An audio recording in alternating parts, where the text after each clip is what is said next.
Hello friends, welcome back to my YouTube channel medical knowledge. Friends, आज की इस video में बात करने वाले हैं पेट की समस्याओं के इलाज के बारे में। पेट की समस्याओं के इलाज के बारे में कि पेट की समस्याओं के इलाज के लिए कौन कौन सी दवाइयाँ दिया जाता है, इसके अलावा पेट की समस्याओं में कौन कौन सी ट्रीटमेंट किया जाता है। सब कुछ आप लोगों को एक ही वीडियो में बताने वाला हूँ। तो दोस्तों, आज का जो वीडियो होगा बहुत ही महत्वपूर्ण होगा। अगर आप मेडिकल प्रैक्टिस करने वाले छात्र हैं तो कोशिश कीजिएगा कि वीडियो पूरा देखने के लिए आपके लिए काफ़ी महत्वपूर्ण वीडियो होने वाला है। सभी मेडिसिन को एक एक करके बात करेंगे इस वीडियो में, तो वीडियो में शुरू से अंत तक बने रहिएगा। अब चलते हैं हम अपने वीडियो की तरफ। तो सबसे पहले जो हमारी मेडिसिन है वो है नॉर्फ्लेक्स TZ।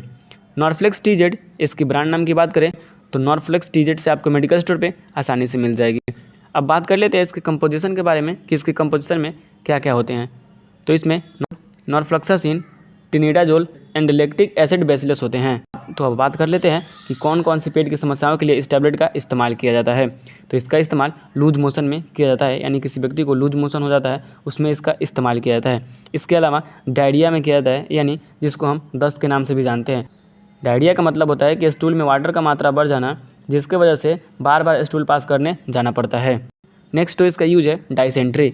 डाइसेंट्री का मतलब होता है कि स्टूल में ब्लड का आना, यानी किसी व्यक्ति के स्टूल में ब्लड आता है तो उसे डाइसेंट्री कहा जाता है। उसके इलाज में भी इस टैबलेट का इस्तेमाल किया जाता है। इसके अलावा इंटेस्टाइन स्वेलिंग, यानी इंटेस्टाइन में स्वेलिंग हो जाता है यानी सूजन होता है, तभी भी इस टैबलेट का इस्तेमाल किया जाता है। इसके अलावा बात कर लेते हैं इसके डोज के बारे में। एक एक गोली सुबह और शाम देने की सलाह दी जाती है। अगला जो हमारा मेडिसिन है वो है मेफ्तल एस्पास टैबलेट। मेफ्तल एस्पास, इसकी ब्रांड नाम की बात करें तो मेफ्तल एस्पास से आपको मेडिकल स्टोर पे आसानी से मिल जाएगी। यह एक पेन किलर मेडिसिन है। तो बात कर लेते हैं इसके कंपोजिशन के बारे में कि इसके कंपोजिशन में क्या क्या होते हैं। इसकी कंपोजिशन में मैफमेनिक एसिड एंड डाइसाइक्लोमिन हाइड्रोक्लोराइड होते हैं। मैफमेनिक एसिड एंड डाइसाइक्लोमिन हाइड्रोक्लोराइड होते हैं। तो बात कर लेते हैं इसके यूज़ के बारे में कि कहाँ कहाँ इसका यूज़ किया जाता है। तो इसका यूज स्टमक पेन, यानी पेट में दर्द होता है उसमें इसका इस्तेमाल किया जाता है। इसके अलावा मेंस्ट्रुअल पेन, यानी महिलाओं में मासिक धर्म के समय जो दर्द होता है उसको ठीक करने के लिए इसका इस्तेमाल किया जाता है। इसके अलावा बात कर लेते हैं इसके डोज के बारे में। अकॉर्डिंग टू पेशेंट कंडीशन, यानी पेशेंट के कंडीशन के ऊपर डोज डिपेंड करता है, फिर भी इसको एक एक गोली सुबह शाम देने की सलाह दी जाती है। अगला जो हमारा मेडिसिन है वो है ओमेस डी। ओमेस डी, इसकी ब्रांड नाम की बात करें तो ओमेस डी से आपको मेडिकल स्टोर पर आसानी से मिल जाएगी।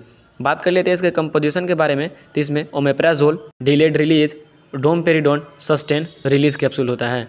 तो यह सस्टेन रिलीज होता है। सस्टेन रिलीज का मतलब होता है कि लॉन्ग लास्टिंग एक्शन, यानी इसका मतलब ये हुआ कि कुछ लंबे समय तक अपना एक्शन दिखाती है यह मेडिसिन बॉडी में। इसमें जो ओमेप्राजोल है यह गैस को ठीक करती है, तो इसका यूज गैस को ठीक करने के लिए किया जाता है। इसके अलावा जो डोमपेरिडोन है यह नोजिया वोमिटिंग को ठीक करती है, यानी मतली आना, उल्टी आना, उसको ठीक करती है। अब बात करेंगे इसके यूज के बारे में कि कहाँ कहाँ इसका यूज़ किया जाता है। तो इसका यूज गैस प्रॉब्लम में किया जाता है, यानी किसी को गैस बहुत ज़्यादा बनता है उसमें इसका इस्तेमाल किया जाता है। इसके अलावा पेप्टिक अल्सर में इसका इस्तेमाल किया जाता है। इसके अलावा स्टमक अपसेट में इसका इस्तेमाल किया जाता है। इसके अलावा नोजिया वोमिटिंग में भी इसका इस्तेमाल किया जाता है। इन सारी चीज़ों को रोकने के लिए इस दवा का ओमेस डी का इस्तेमाल किया जाता है। ठीक, अब हमारा नेक्स्ट जो मेडिसिन है वो है डुल्कोफ्लेक्स टैबलेट। डुल्कोफ्लेक्स, इसकी ब्रांड नाम की बात करें तो डुल्कोफ्लेक्स से आपको मेडिकल स्टोर पे आसानी से मिल जाएगी।